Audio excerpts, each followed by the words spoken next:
4, 3, 2, 1. Woo! It's January. Happy New Year. Can you believe it has been almost a whole 2 months since we've last spoke? And hopefully you have been checking in on those J.E.D.I strategy tips that we prepared for you over the holiday. When we last talked live, we were in the middle of finalizing the last part of what it takes to implement equity plans, and we are going to continue that today. My name's Holly Holiday, and I am your J.E.D.I master for the next 15 minutes. We do J.E.D.I Lunch Break Live every Thursday on LinkedIn and YouTube and all the places where you find holiday advisors to help professionals in the workplace think through key strategies to promote justice, equity, diversity, and inclusion. We have been discussing equity plans for quite some time. If you are just finding us for the first time, do not worry. All of these things are recorded and kept on our YouTube page, and you can go back to the very beginning and find out all of the things. But the great thing about these equity plans is that you can really enter them at any portion. So it is a cycle, and it operates like a cycle, less than a linear plan. And so you can figure out where your organization sits, where your department sits, where you sit in your own journey, and enter at that point, and then make your way all the way back around the circle again. There are 4 key cycles to implementing equity and inclusion plans, and they include a planning stage, an implementation stage, a monitoring stage, as well as a monitoring and evaluation. And then the final, or should I say the final stage we're going to be discussing, is sustainability and scalability. Remember, these things are a cycle. So whether you start at planning or implementation or monitoring and evaluation or sustainability and scalability really depends on where your organization sits. Now, let's dig into sustainability and scalability. So this assumes, if you start at this particular junction, it assumes that you've already done some things. It assumes that you have taken some steps, that you have been good with those steps, that you have completed some things, whether it is just drafting a policy, implementing ERG groups, perhaps you started doing some training. Whatever intentional steps that you've taken, you want to make sure that you have completed at least some steps before you move into the idea of scalability and sustainability. But one of the reasons that I talk about the fact that you can do and enter this process at any moment is because it's good to understand what it takes to be, what each cycle controls, so that you can make plans for it. So when we're talking about documenting, so in scalability and sustainability, there's a couple of things you want to be thinking about. First, you want to be thinking about documenting best practices, and that's what we're going to talk about mostly today. Second, you want to think about how managing and making sure that you have ongoing funding. Third, you want to continue to invest in ongoing community and stakeholder involvement.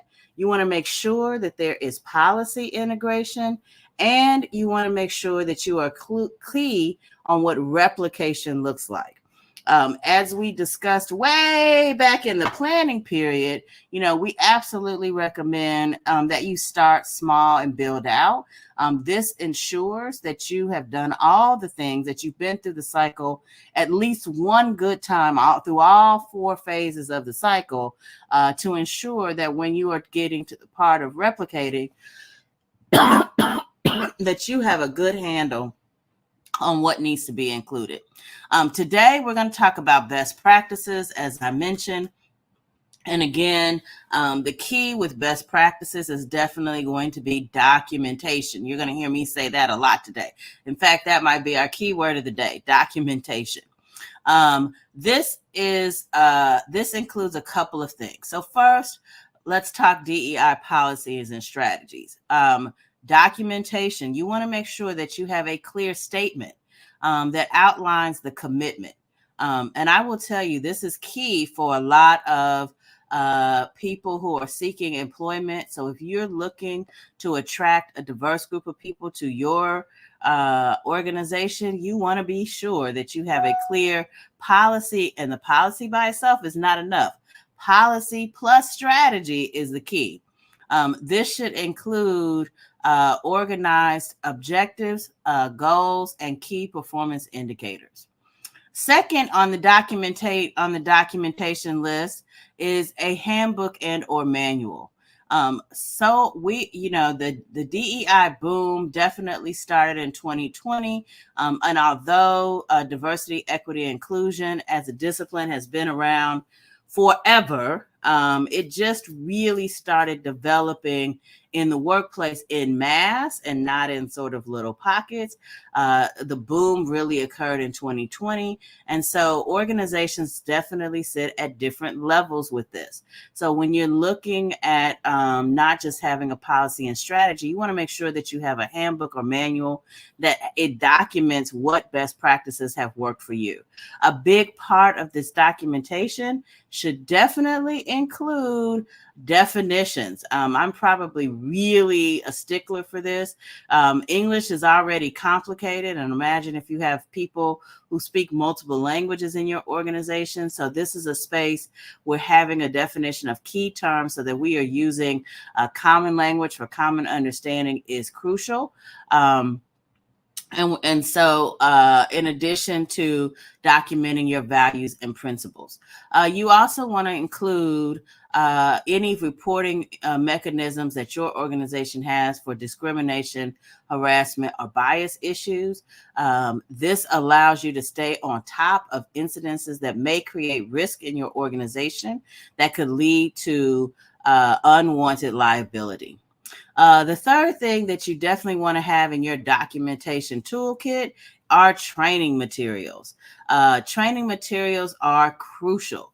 You not only want to have a sense of a consistent training program, particularly at the onboarding stage, but you want to be offering this as part of your professional development program throughout a person's career life cycle with your organization. You want to make sure that you have a lot of different opportunities. So not just workshops, but seminars, online courses, and even reading materials. And it's great to keep records and make sure that for each training session, you do an evaluation to ensure that it is meeting the mark and that you're seeing that the training objectives have been met.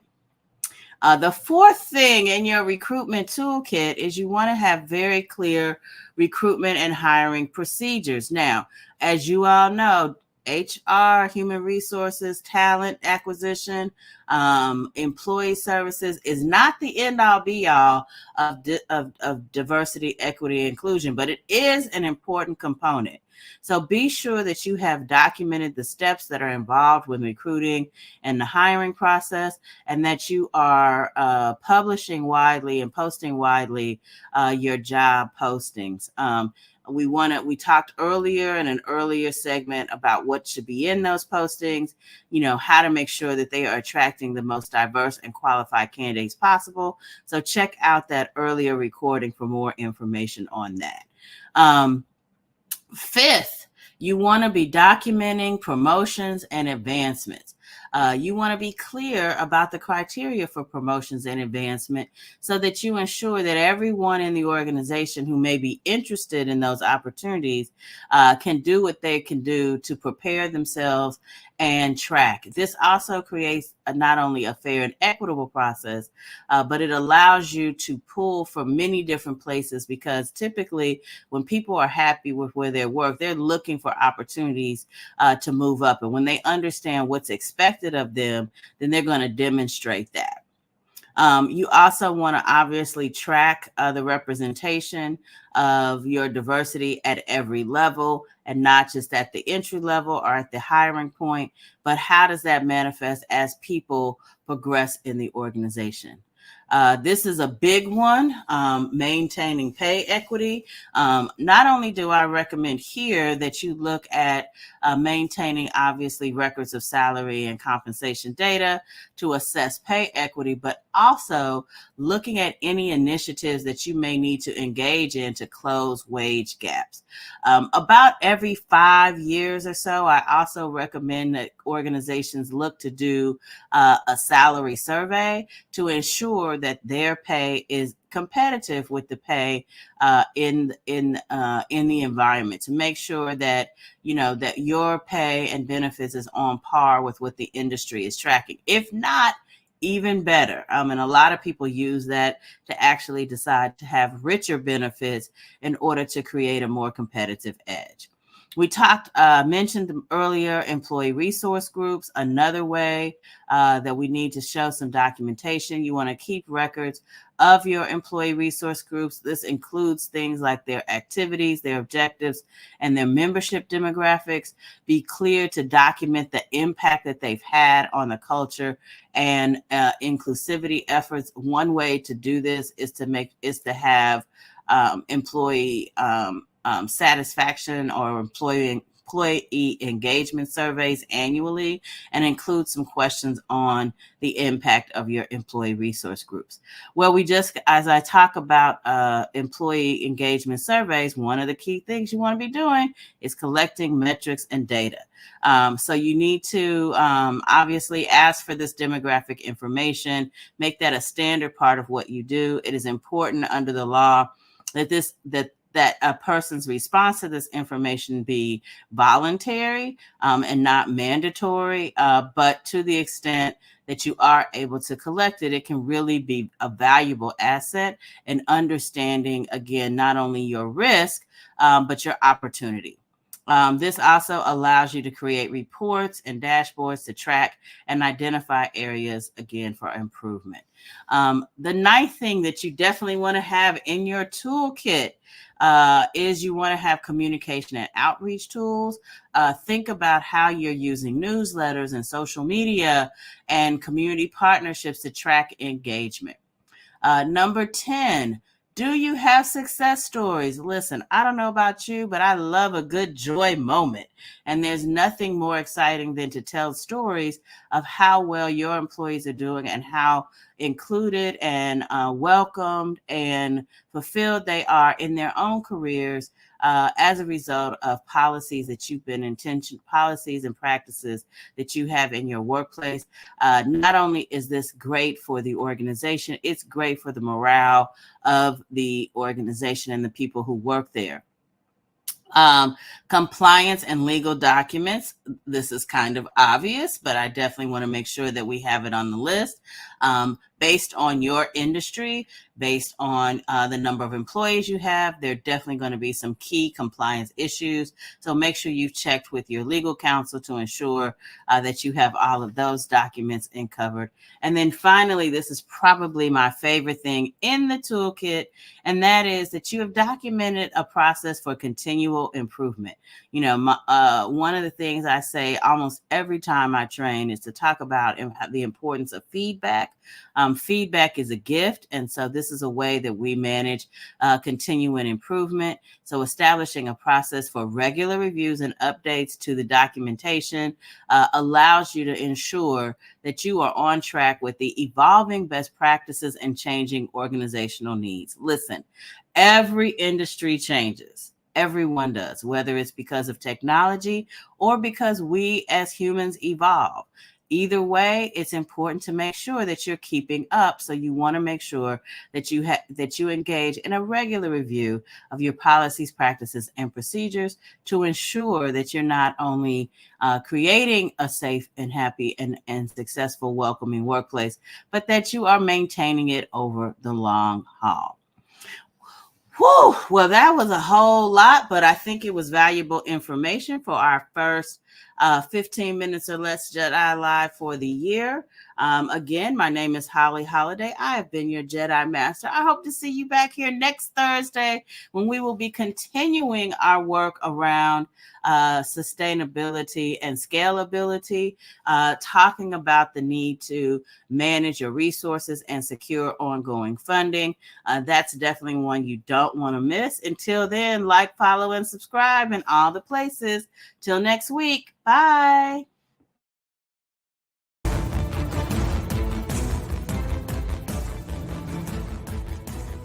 Join me next Thursday for a new edition of Jedi Lunch Break Live right here on LinkedIn.